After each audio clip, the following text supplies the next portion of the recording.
વિદ્યાર્થી મિત્રો, હું છું ટંડેલ દિવ્યેશ, ધોરણ 11, સબ્જેક્ટ સંસ્કૃત. અને આજે આપણે ત્રીજા કાવ્ય એટલે કે વર્ષાવર્ણનમ એનું સંપૂર્ણ સ્વાધ્યાય જોવાના છે. એનો પહેલો જે પ્રશ્ન છે એ આપણો MCQ છે. પહેલો પ્રશ્ન છે કીદૃશી પ્રાવૃત્ત પ્રાવર્તત, એટલે કે એનો અર્થ થાય છે કીદૃશી એટલે કેવી વર્ષા ઋતુ શરૂ થઈ. તો મિત્રો એનો જવાબ છે સર્વ સત્વ સુખપ્રદા. સર્વ સત્વ સુખપ્રદા એટલે કે બધા લોકોને સુખી આપનાર, બધા પ્રાણીઓને સુખ આપનાર એવી જે વર્ષા ઋતુ છે એ શરૂ થઈ. બીજો પ્રશ્ન છે ભાસ્કર ભૂમ્યા કીદૃશમ વસુ પીબતી, એટલે કે ભાસ્કરે ભૂમિનું ધરતીનું કીદૃશમ એટલે કેવું, વસુ એટલે દ્રવ્ય અને પીબતી એટલે પીધું, સૂર્યે જમીનનું કેવું દ્રવ્ય પીધું. તો એનો જવાબ છે જલમયમ એટલે કે પાણીરૂપી દ્રવ્ય પીધું. ત્યાર પછી ત્રીજો MCQ છે કલોયુગે પાપેન કે ભ્રાંતિ, એટલે કે કલિયુગમાં પાપ વડે કોણ શોભે છે. તો મિત્રો એનો જવાબ છે પાખંડા, એટલે કે પાખંડી લોકો કલિયુગમાં પાપ વડે શોભે છે. ચોથો પ્રશ્ન છે સસ્ય સંપદ્વી ક્ષેત્રાણી કેસામ મૃદુદદ, એટલે કે સસ્ય સંપન્ન એટલે ધાન્યરૂપી સંપત્તિ વડે, ક્ષેત્રાણી એટલે ખેતરો, કેસામ શબ્દનો અર્થ થાય છે કોને, મૃદુ એટલે આનંદ અને દડુ એટલે આપવા લાગ્યા. તો મિત્રોનો જવાબ આવે છે ધાન્યરૂપી સંપત્તિ વડે ખેડૂતો કોને આનંદ આપે છે, કર્ષકાણામ. કર્ષકાણામ શબ્દનો અર્થ થાય છે ખેડૂતોને, કારણ કે જ્યારે જમીનમાં પાક ઉગે છે ત્યારે એનાથી કોણ વધારે આનંદિત થાય છે, તો ખેડૂત. અને ખેડૂત માટે શબ્દ વપરાયેલો છે કર્ષકાણામ. ત્યાર પછી પાંચમો જે પ્રશ્ન MCQ છે કે વર્ષાકાલે માર્ગા કીદૃશા ભવંતી, એટલે વરસાદના સમયમાં માર્ગ એટલે કે રસ્તાઓ કેવા હોય છે. તો એનો જવાબ આવશે સંદિગ્ધા, એટલે કે અસ્પષ્ટ અને ધૂંધળા. એટલે કે કહેવાનો મતલબ જ્યારે વરસાદ પડે છે ત્યારે જે વરસાદ પડવાના કારણે રસ્તાની આજુબાજુના જે બધા વૃક્ષો છે, વરસાદ પડે એટલે એનો જલ્દી વિકાસ થાય. અને ખાસ આપણે જોઈએ તો વરસાદના સમયમાં રસ્તા ઉપર, રસ્તાની જે કોર્નર છે એના ઉપર બધા જે વૃક્ષ છે એની ડાળી આવી ગયેલી હોય છે, બરાબર. એટલે કે અસ્પષ્ટ રસ્તા કેવા થઈ જાય, અસ્પષ્ટ એટલે કે આપણને બરાબર માર્ગ નહીં દેખાય. ખેતરમાં જઈએ તો ખેતરમાં પણ ખાસ જ્યારે ઉનાળા અને શિયાળામાં આપણે જઈએ તો એની જે વાટ, ગામના લોકો એને વાટ કહે છે, તો રસ્તો જેવો પડી ગયેલો છે. પણ જ્યારે ચોમાસામાં વરસાદ પડે છે તો આપણી જે વાટ જે છે એ આપણે પગદંડી જેને કહીએ છીએ એ આપણને ચોમાસામાં દેખાતી નથી, કારણ કે એના પર બધું ઘાસ આવી ગયેલું હોય છે. શીખ્યું છે મેઘા આગમને કે હ્યષ્ટા ભવંતી. મેઘ આગમન એટલે જ્યારે વાદળનું આગમન થાય છે ત્યારે કોણ હષ્ટા, હ્યષ્ટા શબ્દનો અર્થ થાય છે હર્ષ પામે છે, કોણ ખુશ થાય છે. ત્યારે મિત્રોનો જવાબ આવશે શિખંડીન. શિખંડીન શબ્દનો અર્થ થાય છે મોર. એટલે કે જ્યારે વરસાદનું આગમન થાય છે ત્યારે આપણે જોઈએ છે કે મોર કળા કરે છે, ટહુકા કરે છે, એટલે સૌથી વધારે ખુશ એ મોર છે. એટલે શિખંડીન શબ્દનો અર્થ થાય છે મોર, એટલે કે મયુર હર્ષ પામે છે. સાતમો MCQ ખદ્યોટા કેન ભ્રાંતિ. ખદ્યોટા શબ્દનો અર્થ થાય છે આજ્ઞાઓ, કેન ભ્રાંતિ એટલે ક્યારે પ્રકાશે છે, બરાબર, કેવી રીતે પ્રકાશે છે. ખદ્યોટા એટલે આજ્ઞા, તો એનો અર્થ થાય છે સ્વપ્રકાશેન. સ્વપ્રકાશેન એટલે પોતાના પ્રકાશથી પ્રકાશે છે. આજ્ઞા કેવી રીતે પ્રકાશે, તો પોતાના પ્રકાશથી, કારણ કે કુદરતીની અંદર એ જે જીવ છે એવી રીતના એને નિર્માણ કરેલો હોય છે. આઠમો પ્રશ્ન સર્વે ખાલી જગ્યા નવવારી નિવેશયા રુચિરમ રૂપમ અભિભ્રવ. મિત્રો આ જે ખાલી જગ્યા છે એ શ્લોકની અંદરથી લીધેલી છે, એટલે જે ખુટ્ટો શબ્દ છે આપણે મૂકવાનો છે અને પછી આપણે એનો આખો અનુવાદ બનાવીએ. તો બધા જવાબ આવશે જળ અને સ્થળમાં રહેનારા. જળ એટલે જમીન, જળ એટલે પાણી પર, અને સ્થળ એટલે જમીનમાં રહેનારા. નવવાળી નિવેશયા એટલે નવા જળનું સેવન થવાથી, એટલે કે વરસાદ જ્યારે પડે છે ત્યારે નવું જળ આવે એટલે નવું પાણી આવે, બરાબર. ત્યારે રુચિરમ રૂપમ અભિભ્રવ, જાણે કે અદ્ભુત રૂપ ધારણ કર્યું હોય એવું આપણને લાગે છે, બરાબર. એટલે આનો જવાબ આવશે સર્વે પછી જલ સ્થળ કોશ, એટલે જળ અને સ્થળમાં રહેનારા નવા પાણીનું સેવન કરવાથી જાણે અદ્ભુત રૂપ ધારણ કર્યું હોય એવું લાગે છે, બરાબર. હવે આપણે જોવાના છે સંસ્કૃત સવાલ જવાબ. મિત્રો પહેલો પ્રશ્ન છે આપણો સંસ્કૃત સવાલ જવાબ, કારણ કે એને સોલ્વ કરવાની આપણી ટ્રીક છે. દર વખતે દરેક સ્વાધ્યાયમાં આપણે જોઈએ છીએ. આ વિશેષ બધાથી મારી ટ્રીક છે સંસ્કૃત સવાલ જવાબ સોલ્વ કરવાની. આપણે એક શબ્દ યાદ રાખીને આખો જે સવાલ છે એને કેવી રીતના લખી શકીએ એની હું ટ્રીક તમને દરેક સ્વાધ્યાયની અંદર બતાવું જ છું. બરાબર, ફરી એકવાર શરૂઆત કરીએ આપણે. આ પ્રશ્ન, સૂર્ય કટી માસાન ભૂમ્યા વસુ પીબતી. મિત્રો જે સવાલની અંદર સવાલમાં જે કથી પ્રશ્ન પૂછાય છે, કહ, કા, કિમ, કીદૃશ, બરાબર, કેન, કટી, કદા, આ બધા શબ્દથી પ્રશ્ન પૂછાય છે. તો કટીથી પ્રશ્ન પૂછાય એનો આગળનો અને એની પાછળનો સેમ ટુ સેમ આવશે. કટીની જગ્યાએ જ ફક્ત જવાબ બદલાશે. તો અહીંયા જોઈએ આપણે, એટલે કે સૂર્યે કેટલા મહિના સુધી જમીનનું દ્રવ્ય પીધું. બરાબર, જમીનનું જે પાણીરૂપી દ્રવ્ય છે એ કેટલા મહિના સુધી પીધું, એવો સવાલ છે. આપણને ખબર પડે છે કે આ 4 મહિના વરસાદ પડે અને એ 4 મહિના જે વરસાદ પડે છે અને પછી જે 8 મહિના છે શિયાળો અને ઉનાળો, એમાં બાષ્પીભવન કરીને સૂર્ય ફરીથી એ બધું જે પાણી છે એને વરાળ સ્વરૂપે ખેંચે છે. એટલે જવાબ જોઈએ આપણે, સૂર્ય એનો જ શબ્દ છે. હવે કટીની જગ્યાએ આપણો જવાબ આવશે કેટલા, અષ્ટવા, 8 મહિના સુધી. આપણે અનુવાદમાં છે જ અષ્ટવા, 8, બરાબર, આટલો આપણો જવાબ. પછી તમે જો કોપી અહીંયાથી તમે જો માસાન ભૂમ્યા વસુ પીબતી, આ આપણે કોપી જ કરેલું છે. અને છેલ્લે મેં તમને કીધું આમાં પ્રશ્ન જ ચિહ્ન, તો અહીંયા પૂર્ણ વિરામ આવે છે. રેડી, પહેલો પ્રશ્ન થઈ ગયો. આમાં ખાલી અષ્ટવા યાદ રાખવાનું છે. આનો અનુવાદ તમને આવડે. જો મિત્રો ખાસ કરીને સૌથી વધારે સંસ્કૃત સવાલ જવાબ જ બધાને હાર્ડ પડે છે. બાકીનું લગભગ સંસ્કૃતમાં થોડું સરળ હોય છે. અનુવાદ આવડી જાય એટલે તમને થોડો પ્રોબ્લેમ સોલ્વ થઈ જાય. બાકીની બધી જ ટૂંકનો હોય કે ગમે, પણ સંસ્કૃત સવાલ જવાબ બધાથી વધારે અને શ્લોક પૂર્તિ બધાથી વધારે તકલીફ પડે છે. આપણે બીજો પ્રશ્ન જોઈએ, નિશા મુખેશુ કે ભ્રાંતિ કે ન ભ્રાંતિ, બે પ્રશ્ન પૂછેલા છે. એટલે કે રાત્રિના શરૂઆતમાં નિશા મુખેશુ એટલે કે રાત્રિના આરંભમાં, રાત્રિના શરૂઆતમાં, કે ભ્રાંતિ એટલે કોણ પ્રકાશે છે, કે ન ભ્રાંતિ કોણ પ્રકાશતું નથી. તો જવાબ જોઈએ, નિશા મુખેશુ, બરાબર, આપણે આવશે શરૂઆતમાં કારણ કે પહેલા છે. તો હવે કેની જગ્યાએ જવાબ શું મૂકવાના, ખદ્યોટા. ખદ્યોટ એટલે આજ્ઞા, બરાબર, એટલે કે રાત્રિના આરંભમાં આજ્ઞા, ભ્રાંતિ એટલે પ્રકાશે છે. આ શબ્દ આવી ગયો. કે ન ભ્રાંતિ, બરાબર, કોણ પ્રકાશતો નથી, તો જવાબ આવશે ગ્રહા ન ભ્રાંતિ. આ કોપી કર્યું. એટલે પહેલા કેની જગ્યાએ ખદ્યોટા એટલે આજ્ઞા અને બીજા કેની જગ્યાએ ન ભ્રાંતિ એટલે કોણ પ્રકાશતા નથી, તો ગ્રહો પ્રકાશતા નથી. એટલે બીજા કેની જગ્યાએ આવશે ગ્રહો. એના પછી ત્રીજો પ્રશ્ન છે, ક્ષેત્રાણી કથમ કર્ષકાણામ મૃડમ દડુ. બરાબર, આનાથી પ્રશ્ન પૂછેલો છે. ક્ષેત્રાણી એટલે ખેતરો, કથમ એટલે કઈ રીતે, કર્ષકાણામ એટલે ખેડૂતોને, મૃડમ દડુ એટલે આનંદ આપવા લાગ્યા. બહુ સરળ અનુવાદ છે કે કથમની આગળનો શબ્દ કયો છે, ક્ષેત્રાણી. સેમ ટુ સેમ કોપી કરેલું છે. કથમ કઈ રીતે, તો સસ્ય સંપદ્વિ, આ આપણો જવાબ છે. ધાન્યરૂપી સંપત્તિ વડે. સસ્ય શબ્દ તમે 10મા ધોરણના પહેલા કાવ્યમાં ભણી ગયેલા, બરાબર. આ દેશ ક્ષોભરહિત થાવ, સર્વે ભવંતુ સુખીને સર્વે સંતુ નિરામયા. પછી કાલે વર્ષતુ પર્જન્ય, એની અંદર એ જે શ્લોક આવે છે, સસ્ય સંપત્તિ એટલે કે ધાન્યરૂપી સંપત્તિ વડે. આટલો જવાબ થઈ ગયા. પછી આપણો આજો કર્ષકાણામ મૃડમ દડુ, સેમ ટુ સેમ કોપી કરેલું છે. રેડી, એટલે કે આનો અનુવાદ જો નહીં આવડે તો ઉપર સવાલમાં લખી નાખવાનો, થોડી પ્રેક્ટિસ કરવાની એટલે તમને આવડી જશે. એના પછી આપણો ચોથો પ્રશ્ન છે કે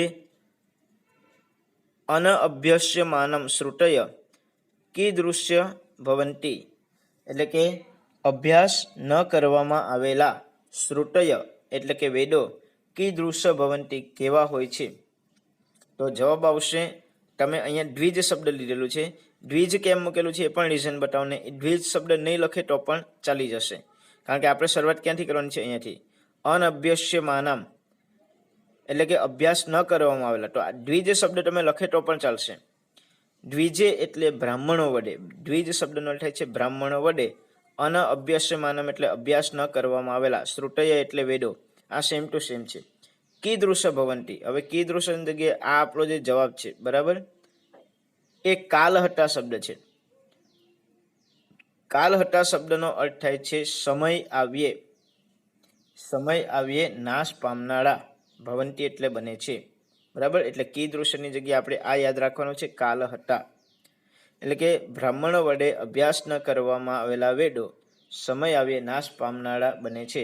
એટલે કે જો બ્રાહ્મણ એનો અભ્યાસ ન કરે વેદનો, અથવા બ્રાહ્મણનું કામ શું છે, જે વેદો જે ઉપનિષદો છે એને ઘડે ઘડે લોકો સુધી પહોંચાડવાનું કામ છે. જો બ્રાહ્મણ આ કામ ન કરે ને તો વેદો ધીમે ધીમે લોકોમાંથી ખલાસ થઈ જાય. આજે આપણે જોઈએ છે વેદનું જ્ઞાન આજે કોઈને નથી, બરાબર, ભાગ્યે જ અમુક લોકોને છે. તો પ્રાચીન સમયમાં જે ઋષિઓ છે એ શું કરતા કે વેદોનું જે જ્ઞાન છે એ ગામડે ગામડે જઈને લોકોને વેદ અને ઉપનિષદનું જ્ઞાન આપતા. જો બ્રાહ્મણ આ કામ ન કરે તો ધીમે ધીમે કાલહટ્ટા, કાલ શબ્દનો અર્થ થાય છે સમય આવ્યે, બરાબર, અને હટ એટલે નાશ પામનારા બને છે. વિદ્યાર્થી મિત્રો, આપણે પ્રશ્ન 3 જોવાના છે. માતૃભાષામાં ઉત્તર આપો, એટલે ગુજરાતી સવાલ જવાબ છે આપણા, બરાબર. જે તમે કાવ્ય ભણી ગયા છે એ જ લગભગ શ્લોકના જ મોસ્ટ ઓફ જવાબ બધા છે આની અંદર, અને 99 નહીં 100% શ્લોકના જ બધા જવાબ આવડે છે. એટલે તમે જો કદાચ ભાષાંતર બરાબર ધ્યાન આપેલો હશે તમને આવડી જશે. પહેલો પ્રશ્ન છે, વર્ષા ઋતુનો આરંભ થતાં આકાશ કેવું બને છે, બરાબર. તો જવાબ જે વર્ષા ઋતુનો આરંભ થતાં આકાશ મેઘાચ્છાદિત બને છે, એટલે મેઘથી છવાઈ જાય છે. ચમકતા તેજવાળા, બરાબર, અને ગરજતા આકાશવાળા, જે અનુવાદમાં આપણે જોયું એ પણ તમે લખી શકો. એટલે આમાં 3 વસ્તુ છે. મેઘાચ્છાદિત એટલે આપણી ભાષામાં પણ લખી શકીએ કે આકાશમાં મેઘ એટલે વાદળો છવાઈ જાય છે. ચમકતા તેજ વર્તુળવાળા એની જગ્યાએ લખી કે આકાશમાં જે ચમકતા તેજ એટલે ચમકતું તેજ એટલે કે વીજળી અને વાદળના ગળગળાટ આપણને એનો અનુભવ થાય છે, બરાબર.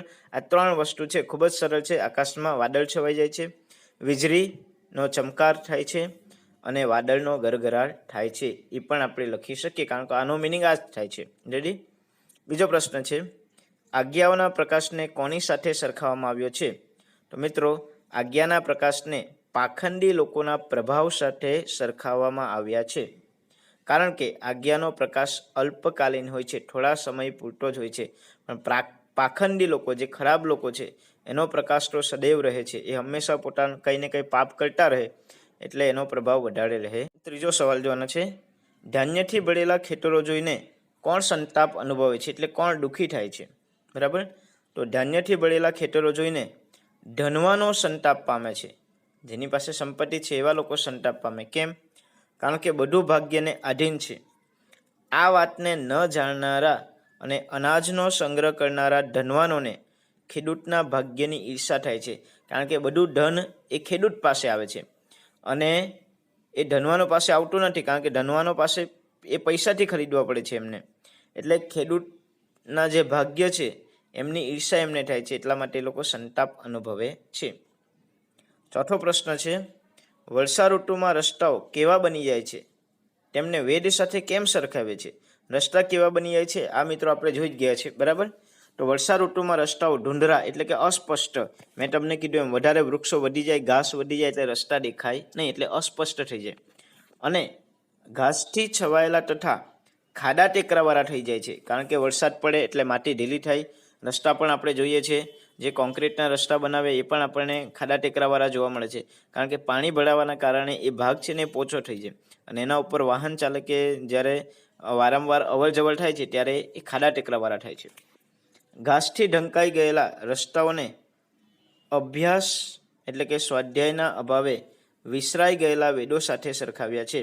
એટલે કે સ્વાધ્યાય એટલે કે વારંવાર જો અભ્યાસ ન કરે તો વેદ પણ આપણને ભૂલાઈ જાય, એની સાથે રસ્તાઓને સરખાવેલા છે. એના પછી 5મો પ્રશ્ન છે કે મયુરોના હર્ષ પામવાની બાબતને કોની ઉપમા આપવામાં આવી છે? મિત્રો, મયુર શબ્દનો અર્થ થાય છે મોર. આ સંસ્કૃત શબ્દ છે, બરાબર. તો એને કોની ઉપમા આપવામાં આવી છે? જો મયુરો આકાશમાં વાદળાના આગમનને ઉત્સવ માનીને અત્યંત હર્ષિત થઈને એટલે કે ખુશ થઈ જાય છે અને કળા કરીને નાચવા લાગે છે, ટહુકા કરે છે. તેમના હર્ષ પામવાની બાબતને કોની સાથે સરખાવ્યું છે? કે જાણે ભગવાનના ભક્તજનોના આગમનથી આનંદ અનુભવતા ગૃહસ્થો લોકોની ઉપમા આપવામાં આવે છે. એટલે કે અહીંયા એવું કીધું છે કે જ્યારે વરસાદનું આગમન થાય છે ત્યારે કોણ ખુશ થાય છે? મયુરો એટલે કે મોરો. તેવી રીતના ભગવાનના ભક્તજનો, બરાબર, કોઈ સંત પુરુષ હોય એવા લોકો જ્યારે કોઈ સામાન્ય જેવા આપણા જેવા કોઈ લોકોના ઘરે જાય છે ને, ત્યારે એમને પણ ખુશીનો આનંદ થાય છે. એટલે અહીં ભગવાનના ભક્તજનો, એવા ભગવાનના પ્રિય લોકો, એવા જ્યારે કોઈક આધ્યાત્મિક લોકો આપણા ઘરે આવે છે, ત્યારે આપણને પણ ખુશીનો આનંદ થાય છે કે મારા ઘરે કોઈ સંત આવ્યા. જેમ મયુરને એટલે કે મોરને આનંદ થાય છે વરસાદના આગમનથી, તેમ આપણને એટલે કે ગૃહસ્થ, એટલે આપણે બધા ગૃહસ્થ એટલે ઘરમાં રહેનારા લોકોને ભગવાનના ભક્તજનો જ્યારે આપણા ઘરે આવે છે ત્યારે આપણને આનંદ આવે છે. આ બંનેને ઉપમા આપીને સરખાવેલું છે. આપણે જોવાના છે પ્રશ્ન 4, જેમાં આપણા લોંગ પ્રશ્નો શરૂઆત થાય છે. સમીક્ષાત્મક નોંધ, જે તમને પરીક્ષામાં 3 માર્ક્સની પૂછાય છે. અને આ પણ મિત્રો તમારે જે ભાષાંતરમાં બધું આવી ગયું છે એ જ પ્રમાણે છે કે વર્ષાવરણમ પદ્ય એટલે કે કાવ્યને આધારે વર્ષા ઋતુનું વર્ણન તમારા શબ્દમાં કરવાનું છે.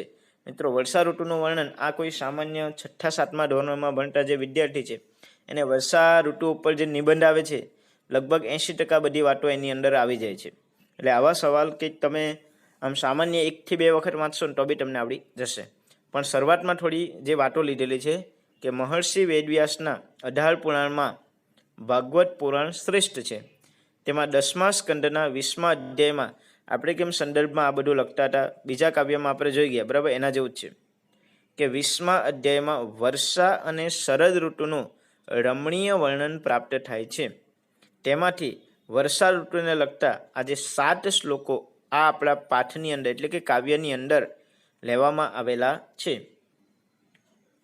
વર્ષા ઋતુનું આગમન થતાં જ આકાશ વાદળના ગડગડાટ અને વીજળીના ચમકારથી છવાઈ જાય છે. આપણો પહેલો જ શ્લોક જે શરૂઆત થાય છે, બરાબર, એનું ભાષાંતર છે.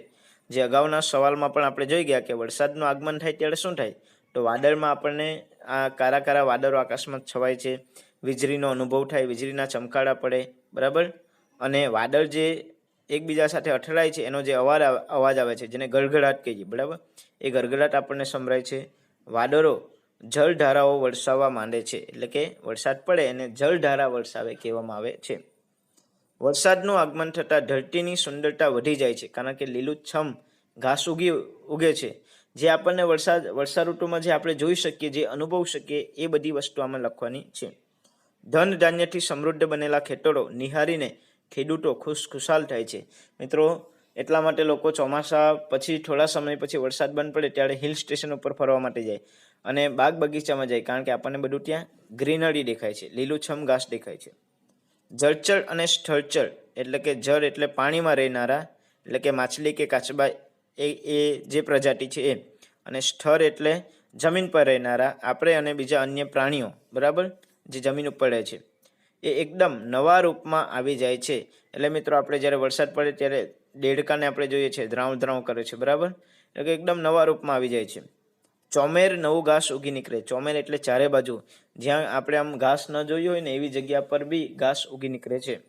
અને તેનાથી માર્ગો આચ્છાદિત થઈ જાય છે, એટલે કે એ બધું ઘાસ જે રસ્તા પર પથરાઈ જાય છે, એટલે ઘાસ આચ્છાદિત એટલે કે છવાઈ જાય છે.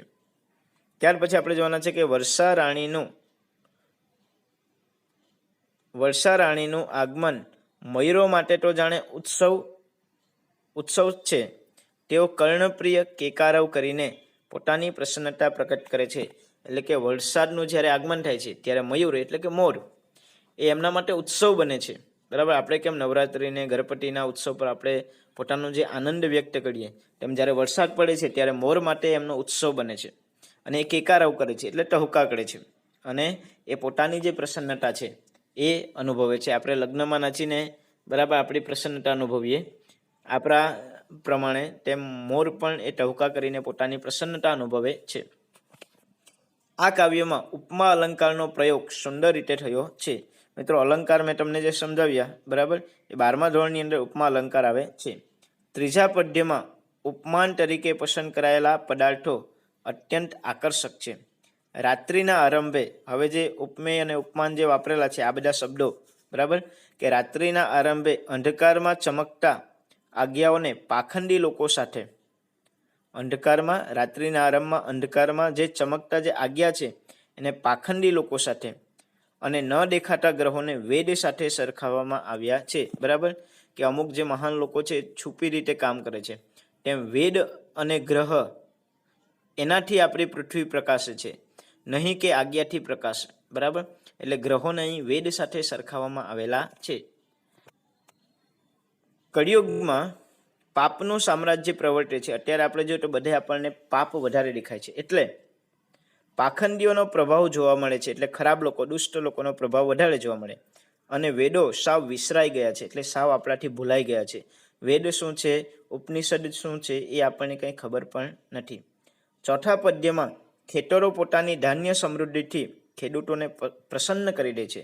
એટલે જ્યારે અનાજ ઉગે છે ત્યારે ખેડૂત સૌથી વધારે પ્રસન્ન થાય છે. અને પાંચમા પદ્યમાં નવવારી નિવેશયા અને હરિનિવેશયા એટલે નવા જળનું સેવન થવાથી, અને હરિનિવેશયા એટલે ભગવાનના ભક્તનું આગમન થવાથી. બરાબર, આ શબ્દના પ્રયોગમાં યમક અલંકારની ચમત્કૃતિ કાવ્યની શોભા વધારે છે, કે યમક અલંકાર એની અંદર વાપરેલો છે. છઠ્ઠા પદ્યમાં તૃણાચ્છાદિત, તૃણ એટલે ઘાસ, એનાથી આચ્છાદિત એટલે કે છવાયેલા માર્ગોને સ્વાધ્યાયના અભાવે વિસ્મૃત થઈ ગયેલા વેદો સાથે સરખાવવામાં આવ્યા છે. બરાબર, સ્વાધ્યાયના અભાવે એટલે અભ્યાસ ન કરવાને કારણે જે વેદ આપણા ભૂલાઈ ગયા છે, તો એની સાથે સરખાવેલા છે. અને સાતમા પદ્યમાં વાદળોના આગમનથી હરખાઈ ગયેલા મયુરોને ઘરમાં રહેતા સંસારીઓ સાથે સરખાવવામાં આવેલા છે.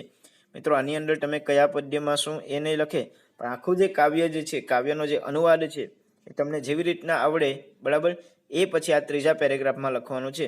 એટલે આની અંદર 3 ભાગ પડે છે. તમે જુઓ તો શરૂઆતનો જે પહેલો પેરેગ્રાફ છે, આ પેરેગ્રાફમાં મહર્ષિ વેદવ્યાસના 18 પુરાણ, એમાં ભાગવત પુરાણ સૌથી મહત્વનું છે. બરાબર, યાદ રાખવાનું, કારણ કે વેદવ્યાસ જેમણે મહાભારતની રચના કરેલી એમણે જ 18 પુરાણો લખેલા છે. એમાં સૌથી વધારે શ્રેષ્ઠ એટલે ભાગવત પુરાણ, ભગવાનના નામ પરથી યાદ રાખી શકો. એના 10મા સ્કંદના 20મા અધ્યાયમાં, બરાબર, આ થોડું તમને યાદ રાખવામાં તકલીફ પડશે. વર્ષા અને કઈ ઋતુ? શરદ ઋતુનું વર્ણન છે, અને તેમાંથી વર્ષા ઋતુને લગતા 7 શ્લોક છે. આ પ્રસ્તાવના છે. પછી વરસાદ પડે ત્યારે આકાશ કેવું બને છે, એની આ બીજા પેરેગ્રાફમાં વાત કરેલી. અને આ જે ત્રીજો પેરેગ્રાફ છે ને, આપણો સંપૂર્ણ આખું આપણું જે ભાષાંતર છે, એને બધા શ્લોકમાંથી એક બે લીટી લઈને વર્ણન કરેલું છે. એટલે આ પ્રમાણે તમારે મિનિમમ એક વસ્તુ યાદ રાખજો, મિનિમમ 3 માર્ક્સ એટલે એક સાઈડનું પેજ, ફક્ત એક સેટનું પેજ, બરાબર, એટલું તમારે લખે તો 3 માર્ક્સ મળશે. મિત્રો, પ્રશ્ન 5 નીચેની પંક્તિના સંદર્ભ સમજાવવાનો છે. આ પણ સેમ વસ્તુ 3 માર્ક્સની અંદર જ પૂછાય છે. જેટલી લંબાઈ તમારા સમીક્ષાત્મક નોંધની એટલી જ લંબાઈ સંદર્ભની. પણ સંદર્ભ વાંચતી વખતે હજુ પણ હું તમને કહું છું, 11મામાં તમે હો કે જ્યારે પણ 12મામાં જશો, બરાબર, ટોટલી આપણે 12માના પણ વિડીયો બનાવેલા છે, પણ સંદર્ભમાં એક વસ્તુ ખાસ ધ્યાન આપવાનું, આનું જે અનુવાદ છે, આ જે લીટી છે, એનું અનુવાદ તમારે ફક્ત અનુવાદ કરી નાખવાનું. અનુવાદ કરશે ને એટલે તમે અંદરનું નહીં વાંચશે ને તો પણ ચાલશે, એની ગેરંટી હું આપું છું. કારણ કે મેઇન વસ્તુ સંદર્ભ અનુવાદ ઉપર છે. અનુવાદ તમને સમજાઈ જાય તો તમે ઓટોમેટિક એની સમજૂતી લખી શકશો. બરાબર, હવે જોઈએ આપણે. સ્વગોભી મુક્તમ આરંભે ભાસ્કરા કાલ આગતે.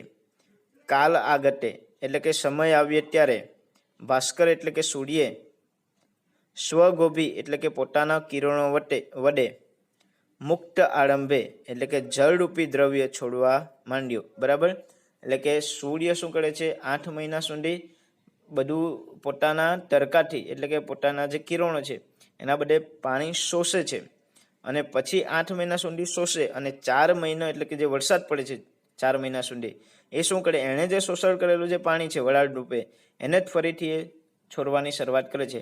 એટલે મિત્રો, વરસાદ પડે એનો મુખ્ય સ્ત્રોત કયો છે? સૂર્ય છે. જો સૂર્ય નહીં હોય તો વરસાદ નહીં પડે. બરાબર, કારણ કે સૂર્ય નહીં હોય તો બાષ્પીભવન નહીં થાય, અને બાષ્પીભવન નહીં થાય તો વરસાદ નહીં પડે. એટલે એટલા માટે અહીંયા સૂર્યને માધ્યમ રાખેલો છે. હવે આની અંદર પણ તમે જુઓ, જેવી રીતના તમે સમીક્ષાત્મક નોંધ લીધી છે, હવે આની અંદર કેવું યાદ રાખવાનું કે મહર્ષિ વેદવ્યાસ રચિત ને આ બધું તમને આવશે, પણ એકાદ બે વસ્તુ તમે લખી મૂકો શરૂઆતમાં પેરેગ્રાફમાં. પ્રસ્તુત પંક્તિ ત્યાંથી શરૂઆત કરવાની છે. પ્રસ્તુત પંક્તિ એટલે આ કમ્પલસરી બધામાં આવશે. વર્ષા વર્ણનમ નામના પદ્યપાઠમાંથી લેવામાં આવી છે. જો તમને મહર્ષિ વેદવ્યાસ રચિત કયા પુરાણમાંથી કયા સ્કંદ ને એ બધું નહીં યાદ રહે, તો એક લીટે કમ્પલસરી લખવાની છે. દરેકની અંદર જે કાવ્ય હોય કે જે પાઠની અંદર પ્રસ્તુત પંક્તિ. પાઠનું નામ તો તમને કદાચ યાદ આવી જશે, બરાબર, કારણ કે એ સરળ છે. આપણા પાઠનું નામ છે વર્ષા વર્ણનમ નામના પદ્ય પાઠમાંથી. હવે જ્યારે કાવ્ય જે છે શ્લોકો હોય ત્યારે પદ્ય, અને જ્યારે પાઠમાંથી સંદર્ભ પૂછાય ત્યારે એને ગદ્ય, બરાબર. ગદ્ય પાઠમાંથી ગદ્ય અને પદ્ય, પદ્ય એટલે કાવ્ય અને ગદ્ય એટલે પાઠ કહેવાય, લેવામાં આવે છે. આટલું લખીને પછી ડાયરેક્ટ તમે સમજાવવાની શરૂઆત કરે તો પણ ચાલશે. અને વર્ષા વર્ણનમમાં મહર્ષિ વેદવ્યાસ રચિત શ્રીમદ ભાગવત પુરાણના 10મા સ્કંદમાંથી ઉદ્ધૃત કરાયેલું છે, એટલે એમાંથી લેવામાં આવેલું છે, જે આપણે સમીક્ષાત્મક નોંધમાં જોઈ ગયા છે અને દરેકમાં આવશે. વર્ષા વર્ણનમ આ શ્લોકમાં જણાવવામાં આવ્યું છે કે સમય આવે ત્યારે 8 મહિના સુધી ધરતીનું જે જળરૂપી દ્રવ્ય એટલે પાણીરૂપી જે દ્રવ્ય કહેવાય, પાણીને દ્રવ્ય કેમ કીધું? કારણ કે એની જે વેલ્યુ છે, બરાબર, એટલા માટે એને પાણીને દ્રવ્ય કીધું. મનુષ્ય માટે કિંમતી છે, અન્ય પ્રાણી માટે કે સમગ્ર પૃથ્વી માટે પાણી એક કિંમતી છે, એટલે એને દ્રવ્ય શબ્દ વાપરેલો છે. એ પીધેલું તેને સૂર્ય પોતાના કિરણો વડે છોડવાની શરૂઆત કરી, એટલે વરસાદનું આગમન થાય એની વાત કરેલી છે. વર્ષા ઋતુનું આગમન થતાં જ આકાશ વાદળોના કડકડાલા ભડાકડા, એટલે કે જેને આપણે અગાઉ સમીક્ષાત્મક નોંધમાં જોઈ ગયા કે વાદળમાં ગડગડાટ થાય છે, બરાબર, અને વીજળીના ચમકારાથી છવાય છે. મિત્રો તમે જોશો ને બધામાં સેમ ટુ સેમ, બધા સંદર્ભ સમીક્ષાત્મક નોંધમાં આ બધી વસ્તુ રિપીટ થશે જ. ત્યાર પછી 8 માસ સુધી, 8 મહિના સુધી જે જળરૂપી એટલે કે જે પાણીરૂપી વસ્તુ એટલે દ્રવ્ય સૂર્ય પીધું હતું, તે બધું સૂર્ય પોતાના કિરણોના સહાયથી જળની ધારાઓ રૂપે વરસાવવા લાગે છે.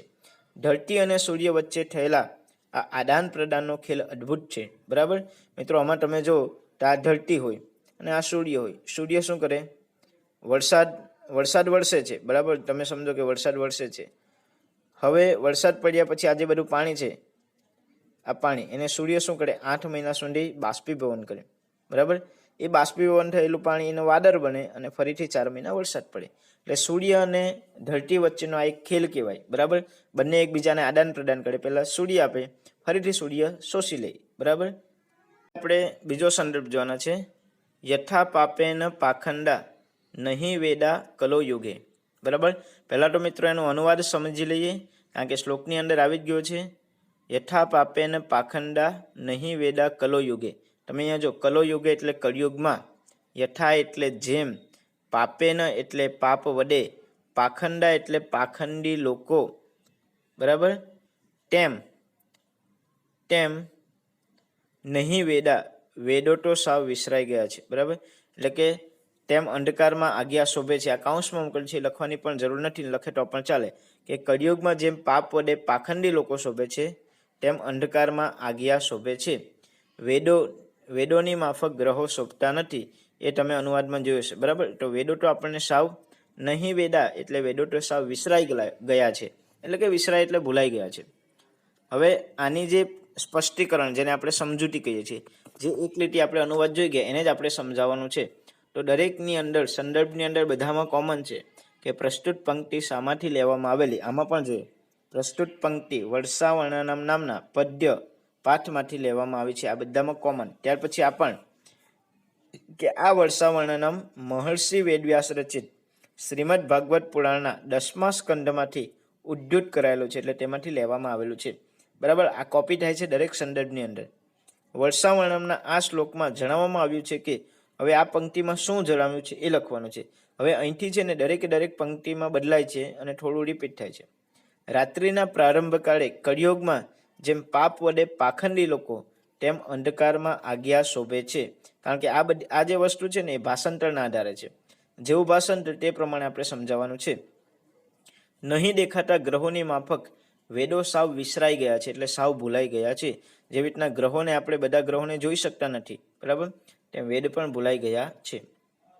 ત્યાર પછી આકાશમાં જે રીતે નક્ષત્ર અને તારાઓ ચમકતા હોય છે તેમ ધરતી પર આજ્ઞાઓ ચમકતા હોય છે. કળિયુગમાં વેદનો પ્રભાવ નષ્ટ થાય છે અને પાખંડીઓની વાહવા ચારે બાજુ જોવા મળે છે. આજે મિત્રો આપણે કોને સૌથી વધારે માન સન્માન આપીએ તો જે પાખંડી ખરાબ લોકો છે, જેની પાસે સત્તા છે, બરાબર, એનો આપણને ડર હોય છે, એટલે એ પાખંડી લોકો છે એની વાહવા ચારે બાજુ થાય છે. તેથી આજ્ઞાઓની ચમકને પાખંડીના પ્રભાવ અને ગ્રહના પ્રકાશને વેદના જ્ઞાન સાથે સરખાવવામાં આવ્યા છે. કેમ અહીં આજ્ઞાને પાખંડી લોકો સાથે સરખાવ્યો?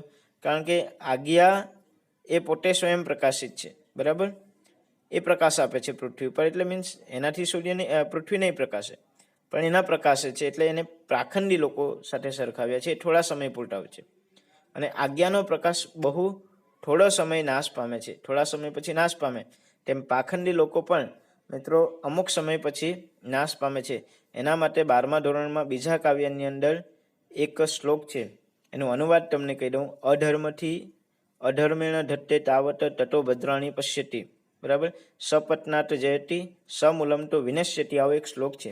એટલે અધર્મ જ્યારે માણસ કરે છે, અધર્મથી પહેલા સુખી થાય, પછી કલ્યાણને જુએ, પછી શત્રુ પર વિજય મેળવે, પછી મૂળ સહિત વિનાશ પામે. એટલે માણસ જ્યારે અધર્મ કરે છે તો એને બધું શુભ થાય, એના સારા કામો થાય, એને એની પાસે પૈસા આવે, ભૌતિક સુવિધા આવે, પણ છેલ્લે એનો વિનાશ થાય છે, બરાબર. તેમ આજ્ઞાનો પ્રકાશ પણ બહુ થોડા સમય પૂરતો જ હોય છે. તેમ પાખંડીઓનો પ્રભાવ પણ અલ્પકાલીન રહે છે, એવો ધ્વનિ અહીં છે, બરાબર. કારણ કે માણસે બધું અહીં ભોગવીને જ જવાનું હોય છે. એનો પ્રભાવ થોડો સમય પૂરતો રહે, બરાબર. જેવા જેવા એના કર્મ, પછી એનો છેલ્લે બધું વિનાશ થાય છે. આ સત્ય હકીકત છે અને વેદના આધારે રહેલું આ જ્ઞાન છે. ત્યાર પછી આ છેલ્લું કે આ પંક્તિમાં આજ્ઞાને પાખંડી લોકો સાથે અને ગ્રહો એટલે કે નક્ષત્રને વેદ સાથે સરખાવવાને યથાર્થ ઉપમાનો પ્રસ્તુત કરાયો છે. હવે એના પછી આપણે ત્રીજો સંદર્ભ જોવાના છે કે ગૃહેશુ તપ્તા નિર્વિણા યથા ભગવદ આગમને, એટલે કે યથા શબ્દનો અર્થ થાય છે જેમ, ભગવદ આગમને, ભગવદ જ શબ્દ છે પણ સંધિ છૂટી પડે તો ભગવદ આગમને, એટલે કે ભગવાનના ભક્તોનું આગમન થતા. યથા એટલે જેમ, ભગવદ આગમને ભગવાનના ભક્તોનું આગમન થતા. ગૃહેશુ તપ્તા એટલે કે થાકેલા, નિર્વિણા એટલે કે સંતાપ પામેલા, ગૃહેશુ એટલે ગૃહસ્થો હોય છે. તેમ પછી ડોટ આપેલું છે, બરાબર. કે તેમ પછી આપણે જે સંદર્ભ સમજવાના છે કે આમાં પણ સેમ વસ્તુ છે. પ્રસ્તુત પંક્તિ વર્ષાવર્ણન નામના પદ્યપાઠમાંથી લેવામાં આવે છે. કારણ કે આ બહુ રિપીટ થાય છે એટલે હું ઝડપથી લઉં છું. વર્ષાવર્ણનમ મહર્ષિ વેદવ્યાસ રચિત શ્રીમદ ભાગવતના 10મા સ્કંદમાંથી ઉદ્યુત કરાયેલું છે, એટલે લેવામાં આવેલી છે. વર્ષાવર્ણનમના આ શ્લોકમાં જણાવ્યું છે કે જેમ ભગવાનના ભક્તોનું આગમન થતા થાકેલા, સંતાપ પામેલા ગૃહસ્થો એટલે ગૃહસ્થી લોકો, આપણા જેવા ઘરમાં રહેનારા લોકો આનંદ અનુભવે છે, તેમ વાદળના આગમનને ઉત્સવ માનનારા, ઉત્સવ ગણનારા એટલે ઉત્સવ માનનારા, હર્ષ પામેલા, ખુશ થયેલા મયુરો નાચી ઉઠ્યા.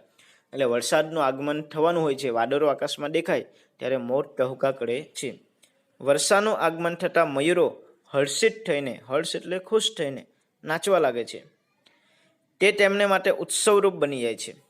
તે પ્રમાણે ભગવાનના ભક્તનો ઘરે પધારે તો, ભગવાન આવા કોઈ સંત પુરુષો આપણા ઘરે આવે તો થાકેલા, સંતાપ પામેલા સંસારીઓ આનંદ થાય છે. કારણ કે આપણને એવું લાગે કે કોઈ મહાન વ્યક્તિ આપણા ઘરે આવ્યા, અને તેઓ પ્રભુ ભક્તોનું અત્યંત ઉમરકાભેર સ્વાગત કરે છે. ઉમરકાભેર એટલે એમની માટે બેસવાની બરાબર ગાડી તૈયાર કરે, એમના માટે સારું સારું ખાવાનું બનાવે. જો કોઈ દિવસ આપણે જેના ઘરે ગરીબી પરિસ્થિતિ હોય, એણે ન કદાચ સારું ખાધેલું હોય ને તો બી જે દિવસે આવા કોઈ સંત પુરુષ આવવાનો હોય એના માટે સારામાં સારું ખાવાનું બનાવે છે, અને તેમની અંતકરણપૂર્વક આગતા સ્વાગતા કરે છે, એટલે દિલથી ભાવનાથી એમનું સ્વાગત કરે છે. તે જ પ્રમાણે મયુરોને વાદળાનું એટલે કે વાદળનું આગમન ખૂબ ગમે છે. મોરને વાદળનું આગમન ખૂબ ગમે છે. તેઓ પણ હરખાઈને નાચવા લાગે છે, એટલે વધારે પડતા ખુશ થાય છે.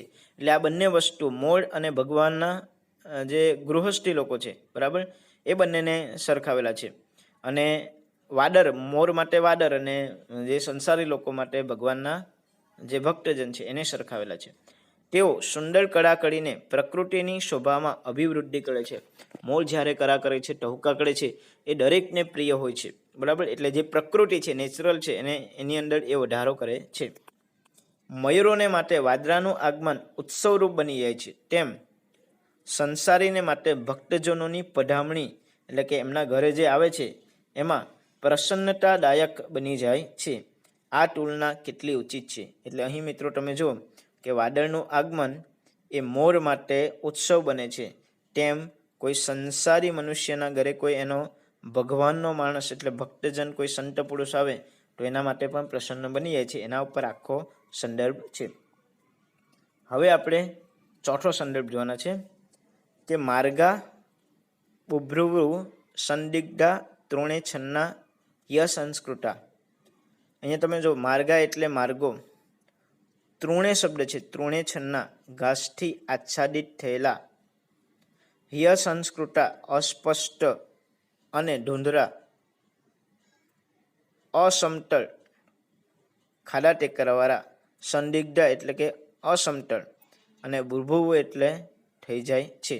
બરાબર, એટલે કે માર્ગો ઘાસથી કેવા થઈ જાય? આચ્છાદિત, ઘાસ બધું રસ્તા પર આવી જાય, અસ્પષ્ટ થઈ જાય, રસ્તા એટલે ઓછા દેખાય આપણને, અસમતળ, બરાબર, ખાડા ટેકરાવાળા થઈ જાય છે, એની વાત કરેલી છે.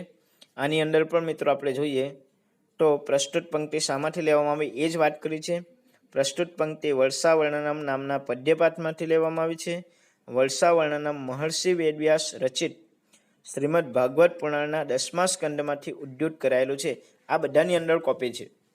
વર્ષાવર્ણનમના જે શ્લોકમાંથી આ પંક્તિ લેવાયેલી છે તે શ્લોકમાં જણાવવામાં આવ્યું છે કે હવે અહીંથી બધાની અંદર બદલાય છે, અને અગાઉનું લગભગ એક તમે બધાની અંદર કોપી કરી નાખજો. બ્રાહ્મણોથી અભ્યાસ એટલે કે સ્વાધ્યાય નહીં કરવામાં આવતા, જેમ વેદો સમય આવ્યે વિસરાઈ ગયા. સમય આવ્યે એટલે પ્રાચીન સમયમાં વેદ અને ઉપનિષદ એ ઋષિઓ પોતાના શિષ્યને ગુરુના આશ્રમમાં ભણાવતા, બરાબર, એટલે પેઢી દર પેઢી એનું જ્ઞાન હતું. પણ શિક્ષણ પ્રથા બદલાઈને આ બધી સિસ્ટમ બદલાઈ, એના કારણે આજે વેદો ભૂલાઈ ગયા છે. તેમ માર્ગો ઘાસથી છવાઈ જતા સ્પષ્ટ, અસ્પષ્ટ, ધૂંધળા અને અસમતળ થઈ ગયા છે. એટલે કે માર્ગને અહીં કોની સાથે સરખાવે છે? વેદો સાથે. વેદ આજે વિસરાઈ ગયા, તેમ રસ્તા પણ ઘાસના કારણે કેવા થઈ ગયા? અસમતળ, ધૂંધળા, બરાબર, અસમતળ, ધૂંધળા, અસ્પષ્ટ થઈ ગયા છે. ત્યાર પછી બીજો પેરેગ્રાફ કે બ્રાહ્મણોથી સ્વાધ્યાય નહીં કરવામાં. સ્વાધ્યાય એટલે અભ્યાસ, કે એનું પુનરાવર્તન નહીં થાય, બરાબર. જો વેદો નહીં ગાવામાં આવે, એનું જ્ઞાન નહીં આપવામાં આવે, તો જેમ વેદો કાલ હતા એટલે સમય આવીએ ભૂલાઈ જાય છે, તેમ વર્ષા ઋતુમાં માર્ગો ઘાસથી છવાઈ જાય છે. બરાબર, કે આપણે જોઈએ તો આ બધું ભૂલાઈ જાય છે. શું? વેદનો અભ્યાસ નહીં કરે તો. તેમ વર્ષા ઋતુમાં ઘાસ પણ કેવા થઈ જાય છે? ઘાસથી શું થઈ જાય છે? માર્ગ છવાઈ જાય છે, ધૂંધળા થઈ જાય, અસ્પષ્ટ થઈ જાય. એટલે કે એકદમ અસ્પષ્ટ અને ધૂંધળા થઈ જાય છે, તેમજ અસમતળ ખાડા ટેકરાવાળા બની જાય છે. બરાબર. થેન્ક યુ વિદ્યાર્થી મિત્રો. ગમ્યું તો લાઈક કરો, શેર કરો એન્ડ સબસ્ક્રાઈબ કરો. Thank you.